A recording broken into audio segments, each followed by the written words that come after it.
حضرت خالد بن ولید رضی اللہ عنہ نے عیسائیوں کے ایک قلعے کا محاصرہ کیا تو ان کا سب سے بڑا پادری آپ کے پاس آیا۔ اس کے ہاتھ میں انتہائی تیز زہر کی ایک پڑیا تھی۔ اس نے حضرت خالد بن ولید سے عرض کیا کہ آپ ہمارے قلعے کا محاصرہ اٹھا لیں، اگر تم نے دوسرے قلعے فتح کر لیے تو اس قلعے کا قبضہ ہم بغیر لڑائی کے تم کو دے دیں گے۔ حضرت خالد رضی اللہ عنہ نے فرمایا ہم پہلے اس قلعے کو فتح کریں گے، بعد میں کسی دوسرے قلعے کا رخ کریں گے۔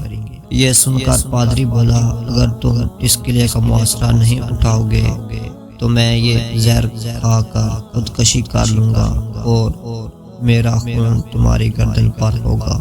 حضرت خالد رضی اللہ عنہ فرمانے لگے یہ ناممکن ہے کہ تیری موت نہ آئی ہو اور تو مر جائے۔ بوڑھا پادری بولا اگر تمہارا یہ یقین ہے تو لو پھر یہ زہر کھا لو۔ حضرت خالد بن ولید رضی اللہ عنہ نے وہ زہر کی پڑیا پکڑی اور یہ دعا پڑھ کر وہ زہر پھونک لیا اور اوپر سے پانی پی لیا۔ بوڑھے پادری کو مکمل یقین تھا کہ یہ چند لمحوں میں موت کی وادی میں پہنچ جائیں گے، مگر وہ یہ دیکھ کر حیران رہ گیا کہ 5 منٹ آپ کے بدن پر پسینہ آیا، اس کے علاوہ کچھ بھی نہ ہوا۔ حضرت خالد بن ولید رضی اللہ عنہ نے پادری سے مخاطب ہو کر فرمایا دیکھا اگر موت نہ آئی ہو تو زہر کچھ نہیں بگڑتا۔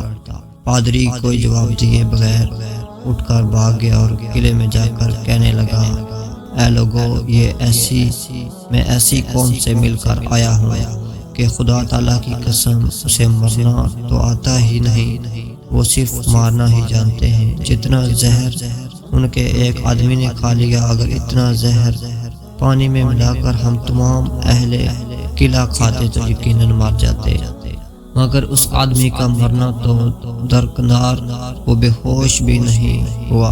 میری مانو تو قلعہ اس کے حوالے کر دو اور ان سے لڑائی نہ کرو۔ چنانچہ وہ قلعہ بغیر لڑائی کے حضرت خالد بن ولید رضی اللہ عنہ کی قوت ایمانی سے فتح ہو گیا۔